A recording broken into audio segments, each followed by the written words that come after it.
Hello दोस्तों, जियो गुरुजी classes में आपका स्वागत है। मैं रोहित शर्मा, सब्जेक्ट अपना ज्योग्राफी। देखिए आज का टॉपिक है हमारे पास में लक्ष्य क्षेत्र नियोजन का तीसरा बिंदु है भरमौर क्षेत्र में समन्वित जनजातीय विकास कार्यक्रम। ठीक है, टॉपिक डाल लीजिए लक्ष्य क्षेत्र नियोजन, और उसी बिंदु में तीसरा बिंदु जो है वो है भरमौर क्षेत्र। भरमौर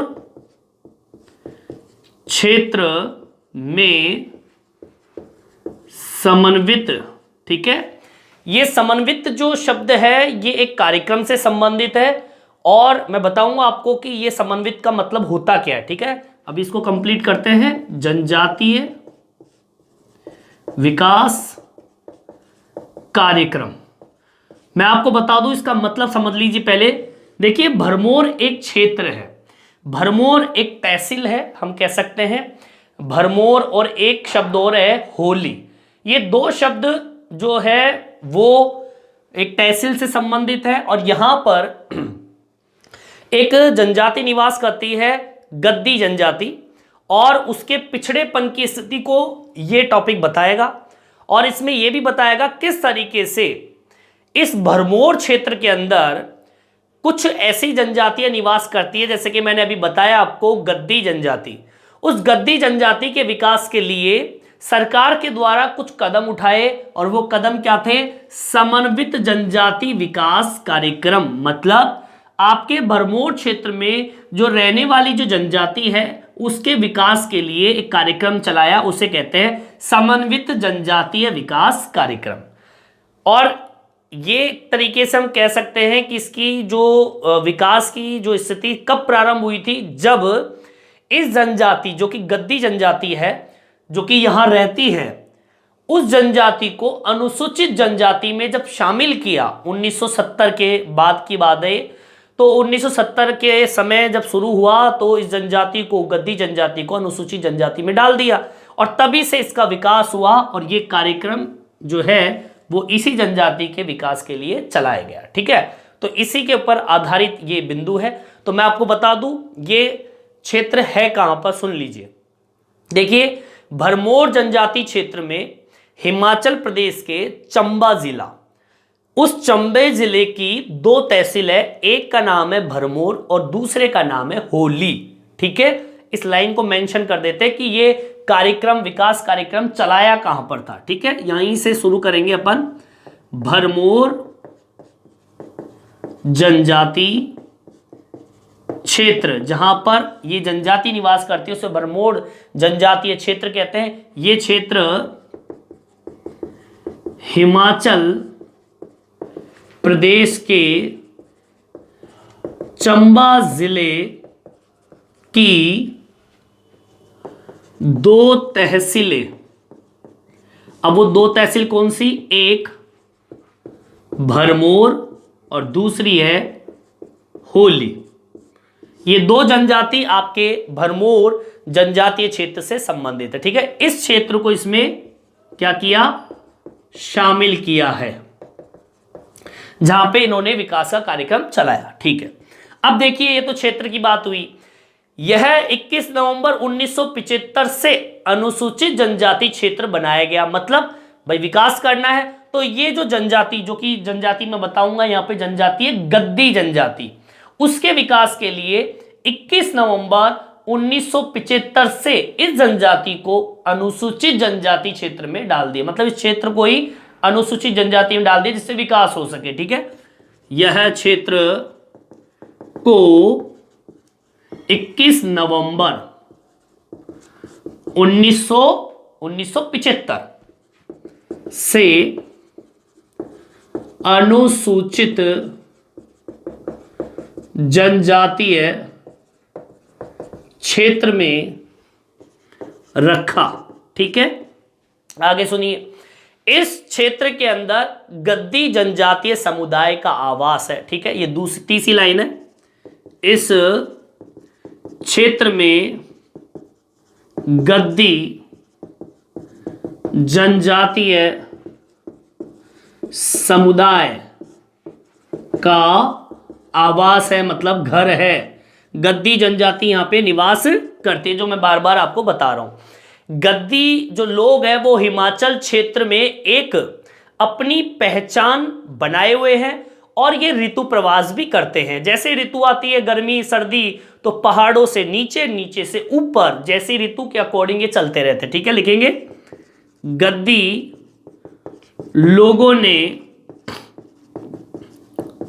हिमाचल या कह दीजिए हिमालय पर्वतीय क्षेत्र, हिमालय क्षेत्रों में एक अपनी पहचान बनाई है। वे इस जनजाति के लोग ऋतु प्रवास करते हैं। आगे बात समझ में, मतलब इन्होंने हिमालय क्षेत्र के अंदर एक अपनी एक अच्छी पहचान बनाई है। साथ में ये जनजाति क्या करते हैं, ऋतु प्रवास करने का काम भी ये करते हैं। यह जनजाति जो है, जो भाषा बोलती है वो है गदियाली भाषा। ठीक है, यह जनजाति गदियाली भाषा बोलती है।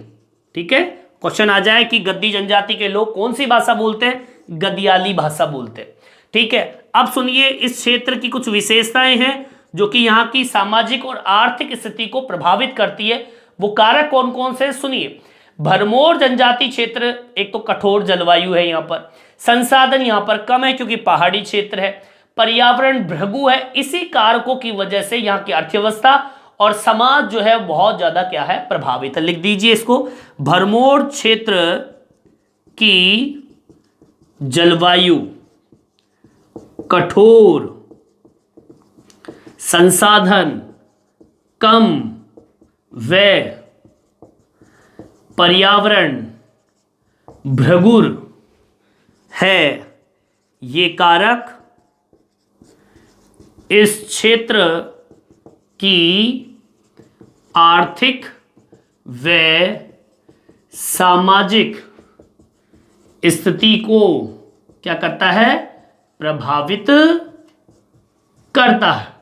मतलब ये तीन कारक है, जलवायु कठोर, संसाधन कम और पर्यावरण जो है वो इस तरीके से बदलाव होते रहते हैं, और यही तीनों कारक यहाँ की अर्थव्यवस्था को और सामाजिक स्थिति को बहुत ज्यादा प्रभावित करते हैं। ठीक है, यहां तक आपके समझ में आ गया होगा। ये सारी विशेषताएं हैं गदियाली जनजाति की और भरमौर जनजाति क्षेत्र में रहने वाली जनजाति। और भी जनजातियां हैं यहाँ पर मुख्यतः गदियाली जनजाति, गद्दी जनजाति के लोग यहाँ पे निवास करते हैं, और उनके विकास के लिए क्या क्या सरकार कार्यक्रम बनाए और उनके लिए क्या क्या कार्य किए, उनकी बात हम करेंगे। ठीक है, यहां तक आप उतार लीजिए। अब देखिए आगे की ओर बढ़ते हैं। तो देखिए मैं बताऊं आपको, 2011 की जब जनगणना हुई थी तो भरमौर क्षेत्र के अंदर 39,113 जनसंख्या थी, जो कि हम कह सकते हैं प्रति वर्ग किलोमीटर मतलब 21 व्यक्ति लोग रहते हैं। ठीक है, ये भी इसकी विशेषता है, इसको मेंशन कर देंगे। 2011 की जनगणना के अनुसार यहाँ की जनसंख्या 39,113 है तथा प्रति वर्ग किलोमीटर 21। ठीक है, प्रति वर्ग किलोमीटर में कितने लोग निवास करते हैं, 21 व्यक्ति हैं। आगे बात समझ में। और देखिए यहाँ की विशेषताएं, हिमाचल प्रदेश का सबसे पिछड़ा हुआ क्षेत्र ये है। ठीक है, हिमाचल प्रदेश का सबसे पिछड़ा क्षेत्र। अब किस आधार पर लेंगे तो बता देता हूं, आर्थिक आधार पर ले लीजिए चाहे वो सामाजिक आधार पर ले लीजिए, दोनों ही क्षेत्र में ये क्षेत्र पिछड़ा हुआ है। ठीक है, इस क्षेत्र का आर्थिक आधार क्या है सुन लीजिए, मतलब पैसा कैसे कमाते हैं ये लोग। इस क्षेत्र का आर्थिक आधार, तो आर्थिक आधार की बात करूं तो एक तो प्रमुख है इनकी कृषि, दूसरा है इनका पशुपालन। और पशुपालन में जैसे कि बकरी है, भेड़ है, ये ज्यादातर पालते हैं लोग, ठीक है, और अपना गुजारा इसमें चलाते हैं। देखिए इस क्षेत्र का, अब देखिए ये तो मैंने आपको विशेषताएं बता दी कि भरमौर क्षेत्र है और भरमौर क्षेत्र में एक गद्दी जनजाति के लोग रहते हैं। इनकी पहचान बताई, यहाँ की जलवायु की स्थिति बताई, और यहाँ की अर्थव्यवस्था किस तरीके से किन कारकों से प्रभावित है, जनसंख्या की स्थिति बताई, पिछड़ा है तो आर्थिक सामाजिक क्षेत्र में पिछड़ा हुआ है, और अर्थव्यवस्था जो है वो कृषि और पशुपालन पे ही टिकी हुई है। अब सरकार ने क्या किया, सरकार ने इस क्षेत्र का विकास किया। कैसे किया तो वो बताएंगे, कब किया वो बताएंगे। सुनिए, इस क्षेत्र का विकास 1970 के समय से शुरू हुआ, जब इस जनजाति को अनुसूचित जनजाति क्षेत्र में शामिल किया। ठीक है, यहीं से विकास की बात चालू होती है। ये तो विशेषता हो गई। अब भरमौर क्षेत्र के बारे में बता दिया आपको मैंने, ये भरमौर क्षेत्र के बारे में वर्णन था। अब मैं इसके साथ एक शब्द जुड़ा हुआ है, समन्वित जनजाति विकास कार्यक्रम। ये कार्यक्रम क्या था, विकास के लिए था। अब कब से शुरू होता है वो लिख देता हूं मैं। इस क्षेत्र का विकास 1970 के साथ शुरू हुआ। ठीक है, जब इस जनजातीय क्षेत्र को अनुसूचित जनजातीय क्षेत्र में शामिल किया, मतलब इस क्षेत्र को जब अनुसूचित जनजाति क्षेत्र में शामिल किया तब जाके इस क्षेत्र का विकास प्रारंभ हुआ। 1974 में 5वीं पंचवर्षीय योजना के अंतर्गत कई सारी उप योजनाएं लागू की गई, ठीक है, विकास के लिए। 1974 में इस क्षेत्र के विकास के लिए यहां कई उप योजनाएं लागू की गई विकास के लिए। एक पहला तो काम किया विकास के लिए, अनुसूचित जनजाति क्षेत्र में जोड़ दिया। दूसरा, यहां पर कई छोटी बड़ी उप योजनाएं यहां पर लागू की। ठीक है, और भी हम देखेंगे क्या क्या उप योजनाएं थी। ठीक है, जैसे कि सड़क बनाना, पेयजल व्यवस्था करना, शिक्षा, ऐसी उप योजनाएं छोटी छोटी। तो ठीक है, यहां तक आप उतार लीजिए, फिर हम बताएंगे और विकास के लिए क्या क्या किया। ठीक, देखिए इस जनजाति के विकास के लिए या इस क्षेत्र के विकास के लिए हिमाचल प्रदेश के अंदर 5 में से एक समन्वयीय जो जनजातीय विकास परियोजना है उसको लागू की गई, जिसका शॉर्ट नेम है ITDP। ठीक है, इसका दर्जा मिला और उसी के साथ में इस जनजाति के विकास का कार्यक्रम शुरू हुआ। लिख देते हैं इसको भी। भरमौर क्षेत्र के विकास के लिए हिमाचल प्रदेश में 5 में से एक समन्वित जनजातीय विकास कार्यक्रम लागू किया और इसे शॉर्ट जो नेम है TIDP का क्या मिला, दर्जा मिला। ठीक है, यही समन्वित जनजातीय विकास कार्यक्रम का लागू करते हैं इसे TIDP, मतलब जो ये परियोजना है, ठीक है, जिसे हम परियोजना कहते हैं, या लिख दीजिए कार्यक्रम छोड़ो, यहां पे परियोजना लिखिए आप, परियोजना। ठीक है, इसका दर्जा इससे मिला और लागू ना करके ऐसे लिख दीजिए आप, परियोजना TIDP का क्या मिल गया, दर्जा मिल गया और विकास कार्यक्रम चालू हो गया। ठीक है, इस क्षेत्र के विकास का प्रमुख उद्देश्य क्या था, इस क्षेत्र के विकास का प्रमुख उद्देश्य एक ही था, गद्दी जनजाति के लोगों का जीवन स्तर सुधारना। ठीक है, इस क्षेत्र के विकास का मुख्य उद्देश्य गद्दी जनजाति लोगों का जीवन स्तर क्या करना, सुधारना। और इसी सुधार की वजह से वहां पर कई तरह का बदलाव देखा गया इस योजना के अंतर्गत। वो क्या क्या सुधार किए गए तो मैं बता देता हूं आपको। मैं इस योजना के अंतर्गत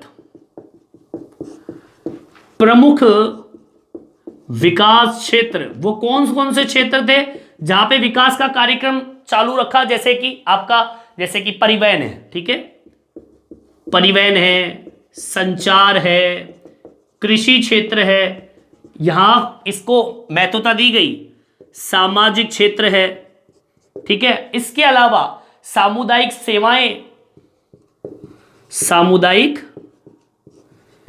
सेवाओं के विकास पर क्या दिया गया, जोर दिया गया, ठीक है। इस तरीके से इस क्षेत्र का विकास हुआ। इस क्षेत्र में कई उपयोजनाएं, जैसे मैंने बताई आपको, इस क्षेत्र में कई उपयोजनाएं लागू की। अब वो उपयोजना कौन सी बता दूं आपको मैं, विद्यालय बनाए यहां पे स्वास्थ्य संबंधी सेवाएं लागू की, ठीक है। इसके अलावा यहां पर पेयजल है, पेयजल की व्यवस्था की, सड़क बनाई, ठीक है। इसके अलावा यहां पे संचार है, संचार व्यवस्था की, विद्युत शक्ति का विकास किया। ऐसे कई विकास पर, इस क्षेत्र पर, इस बिंदुओं पर बहुत ही गहराई से ध्यान दिया जिससे कि इस क्षेत्र का विकास हो सके, ठीक है। यहां तक आपके समझ में आ गया होगा, इसे उतार लीजिए। देखिए, अगर मैं बात करूं भरमौर क्षेत्र की तो यहां तक विकास हुआ, लेकिन कुछ ऐसे भी क्षेत्र थे जहां पर विकास नहीं हुआ। अगर हुआ तो कहां हुआ, जैसे कि मैंने बताया था भरमौर एक तहसील है, तो उसके साथ में एक शब्द और जोड़ा था मैंने, होली भी एक तहसील है। वह यहां एक पास में एक क्षेत्र है, वह है खणी का विकास जो हुआ है वो हुआ है, एक नदी है यहां से गुजरती है, वो है रावी नदी, ठीक है। रावी नदी के आसपास का जितना भी क्षेत्र है वहां के गांव जो है उनका खूब विकास हुआ, लेकिन तुदांस है, कुंगती है, ऐसे क्षेत्र जो थे वो इस क्षेत्र से बहुत दूर थे, इसलिए यहां पर विकास नहीं हो पाया, ठीक है। तो होली व खणी का विकास हुआ रावी नदी के पास होने से, ठीक है। परंतु तुदास व एक क्षेत्र का नाम था कुंगती की दूरी होने से विकास नहीं हो पाया, ठीक है। अब जब विकास का कार्यक्रम चल रहा था और ये जो जनजातीय समन्वयीय जनजातीय विकास कार्यक्रम जो योजनाएं लागू की, तो उससे कई बदलाव हुए। साक्षरता में वृद्धि हुई, लिंग अनुपात में सुधार भी हुआ, बाल विवाह में कमी भी हुई। अब मैं आपको बताऊं, जैसे कि स्त्री शिक्षा है 1971 के अंदर 1.88% से बढ़कर 2011 के अंदर 65% हो गई, मतलब इतनी स्त्रियां पढ़ ली, ठीक है। तो वो कब हुआ, जब समन्वयीय जनजातीय विकास कार्यक्रम परियोजना लागू की, इनकी योजनाएं जब लागू हुई तो ये सारे बदलाव देखने को मिले। लिख देता हूं मैं ये को, जनजातीय समन्वित विकास योजना लागू होने से पहला, बाल विवाह की कमी, शिक्षा में वृद्धि, यह हुआ, बदलाव है। इसके अलावा लिंग अनुपात में सुधार, ये यहां पर देखने को मिला, ठीक है।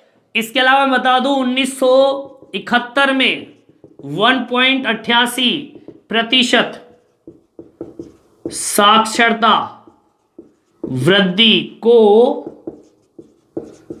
देखते हुए 2011 में यह स्त्री शिक्षा कितनी हो गई, 65% तक हो गई।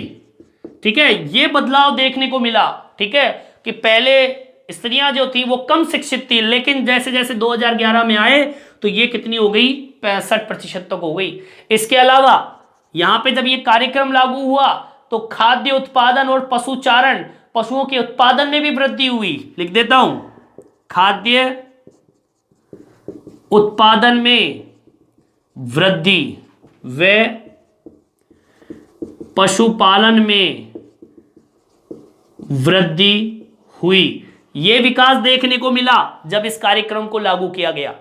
20वीं शताब्दी के अंतिम 3 जो दशक थे उसमें दाल और नकदी फसलों में भी क्या हुई, वृद्धि हुई। ठीक है, इसको भी मेंशन करता हूं, 20वीं शताब्दी की 3 दशक में दालें व नकदी फसलों में क्या हुई, बढ़ोतरी। वो कब, जब इस कार्यक्रम को लागू किया, समन्वितीय जनजातीय विकास कार्यक्रम। और सुनिए, कृषि तकनीकी में वृद्धि हुई। ठीक है, पहले ट्रैक्टर वैक्टर कुछ नहीं जानते थे वो लोग, कृषि में जितनी भी तकनीकी होती थी वो सारी तकनीकों के अंदर वृद्धि हुई। और आज हम कह सकते हैं सबसे गतिशील जनजाति है।